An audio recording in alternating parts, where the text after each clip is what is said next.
Hey guys, what's up? How y'all doing? I'm here to talk to you guys about One Piece's new chapter, which is on chapter 1064. Now, this chapter right here was actually pretty crazy. I mean, a lot of things has been happening around here and there, and I'm pretty shocked about it myself. And I was kind of confused about it here and there, so if anything else, let's just get this started. We had to it that Law and Blackbeard ends up clashing against each other, but freaking Law uses room and manages to cut down the horse stronger whatsoever, and then we have to it that Blackbeard responds to Law by using Quake Crash, you know. However, it looked like he did some kind of nasty damage here and there, but we have to it that that the guy who was riding stronger ends up throwing some apple bombs whatsoever, etc. And then we have to it that Law's crew is actually very strong. When they are underwater, they're actually very formidable. Not to mention with our boy, with our white bear on Law's crew, he ends up actually giving him the instructions of what's going on here and there, you know. And of course, Law, the guy who he rescued at the Shabody archipelago, ends up shielding Law from certain attacks here and there, you know, showing that he's very strong. And we have to it that Law responds to Blackbeard by hitting him with the awakened devil fruit or something, or devil fruit attack, and uses shock willy on him, you know. And we have to it that one of Blackbeard's men, which I don't even remember him. All I know is he's a sniper, I guess, asked Blackbeard if they should retreat, but he said no, we're gonna finish what we started here and there, you know. And we have to it that that Blackbeard gets ready to clash against Law, you know. And we have to it that Law asks Blackbeard, hey, doesn't it suck to have a lot of anchors once they sink into the sea? He says, hey, who cares? I mean, they're called devil fruits for a reason. The trade-off is actually nice here and there. And we have to it that Blackbeard's ship gets attacked from underwater here and there, and etc. Then we see Pudding, you know? She's actually the one that got kidnapped by Aokiji and Blackbeard's sniper, you know, etc. So it is true. Aokiji is with the Blackbeard pirates, which apparently, honestly, I did not want to believe it, but I guess it's already confirmed. I mean, although it was said in somewhere in Dressrosa, and then it's said by the Gorosei, but now with the side cover thing about the Vinsmoke family, Aokiji kidnapping Pudding from Big Mom's territory, etc.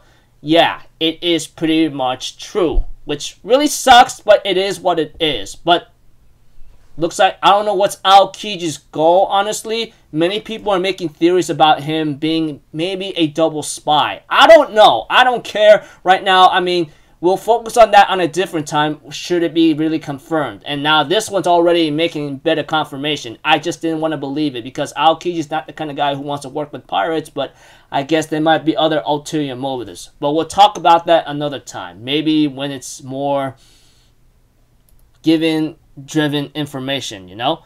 As for Pudding, she apparently tells the crewmates of Blackbeard's crew, saying, hey, I'm going to tell you right now, if Mama's alive, she's going to make you eat those words. You know we're fighting her killer right now. You do understand that, right? Only certain new ages or eras only happen when old legends are torn down. Which, apparently, I really don't think Kaido and Big Mom are dead yet. I think they have a bigger role to play, even though they lost their title of Yonko and they're still monsters. I hope Oda doesn't kill them off that easily, you know? I mean, this fan translation says otherwise, that if she's still alive, she's gonna make you eat those words alive, you know? We'll have to see. I mean, I think Big Mom and Kaido are still alive. They can't be killed that easily, considering that they're super huge and they've been ruling the seas for a very long time. They're no jokes, you know? But anyways, we have to it that,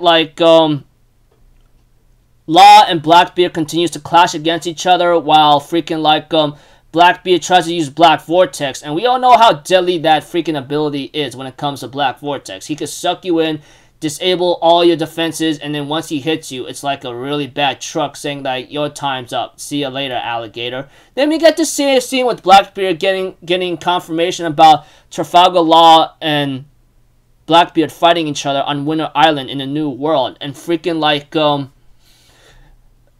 Akainu's like, damn it, we have to wait again. This is so frustrating, which I don't blame him for, because Akainu, I'll say it right now. He may be a stinking hothead, but I'm pretty sure he's being a little smart. But that aside, we go back to Egghead Island, which apparently is where Luffy and the others are at. Luffy ends up aging very badly because of Bonnie, you know, and then aging Chopper at the same time, and maybe putting freaking like Jinbei at a younger age, or maybe old age. I don't know. All I know is like Bonnie, they all managed to escape like after Bonnie decides to age them up a bit, you know. And we have to it that like Luffy therefore talks to Bonnie and says, hey, that guy may look like your dad, but I don't think it's him.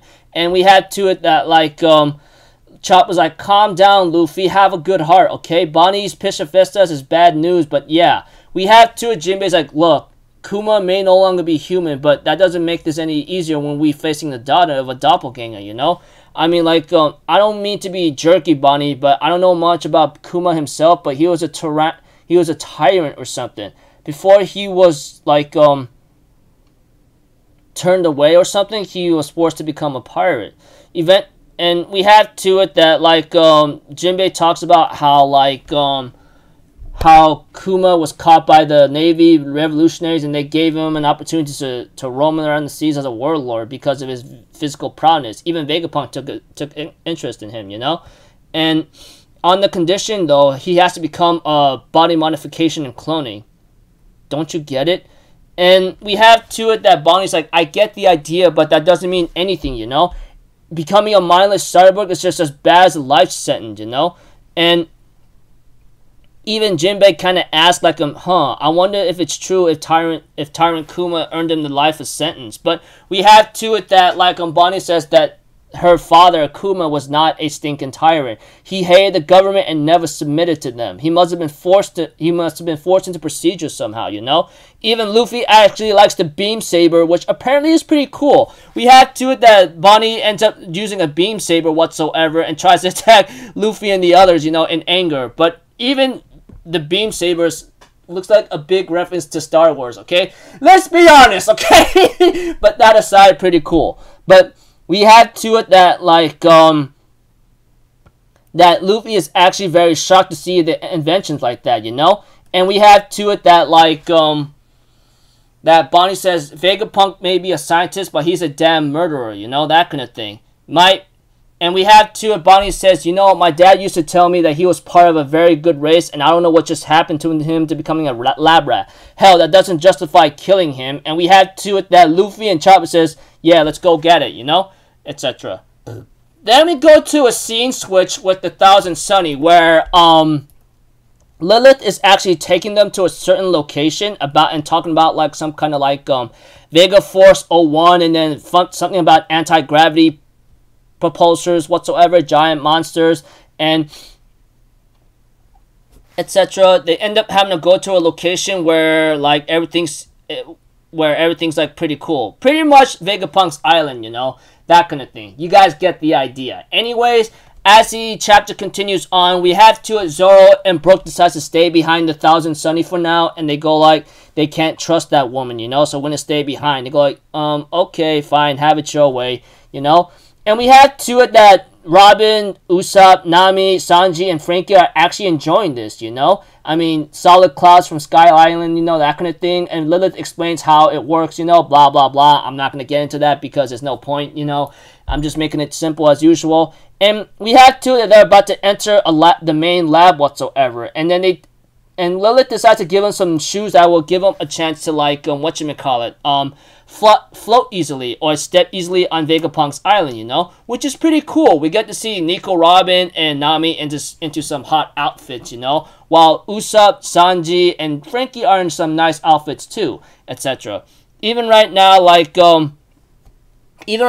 Nami's like, wow, I actually like this kind of fashion, pretty cool. And we had to it that, like, Usopp's like, hey, Robin, you look a little tough, man. And she goes like, really? You think so? And then, like, Frank is like, how about me? I'm looking cool, right? And Sanji's like, dude, you look freaky in any suit you wear or uniform. I kind of laugh at that comment right there. But we have to it that, like, we get to see one of our, like, one of our Vegapunk Shakas, or Vegapunk Punk 01 says, you know what sucks about being a genius? Is that you get to see your upcoming future. I think I'm going to die. And Lilith's like, what the hell are you talking about? Don't kid around something like that. Well, I just wanted you to know about this dragon, you know, etc. I don't know what dragon he's talking about. Either he's talking about Luffy's father or just a regular dragon. But I think he might be talking about Luffy's father. We don't really know. Hopefully, we may see him in the future, but we'll have to find out. I mean, like, knowing Dragon, since he has the real Kuma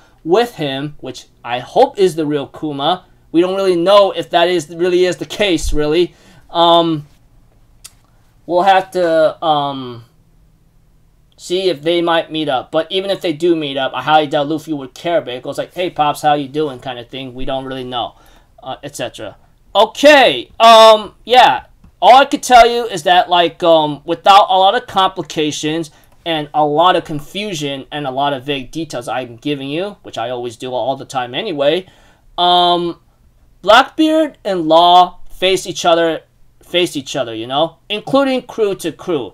And Law's crew is actually pretty strong. I guess we just deemed them weak because we didn't see them much in action, but seeing how they could handle themselves underwater, etc., is actually pretty formidable. I mean, the weakness of Devil Fruit users is that they can't go in water. The moment they go in water, it's game over. They sink like a freaking anchor or a rock, you know? Heavy rock or boulder, however you want to call it. And that gives Law's crew a big advantage. And I'm glad Oda shows that Law's crew is actually very capable. They're very strong. So, but there's more to it.